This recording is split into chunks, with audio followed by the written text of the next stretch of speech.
धान्नु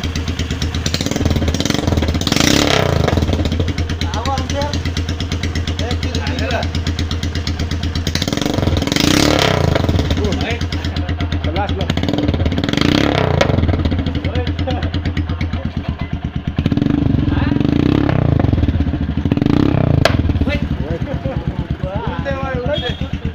ल एक ल फेरि फेरि फेरि ल यति धेरै एक्सिडेन्ट चाहिँ होइन अन्त ल फेरि हल्का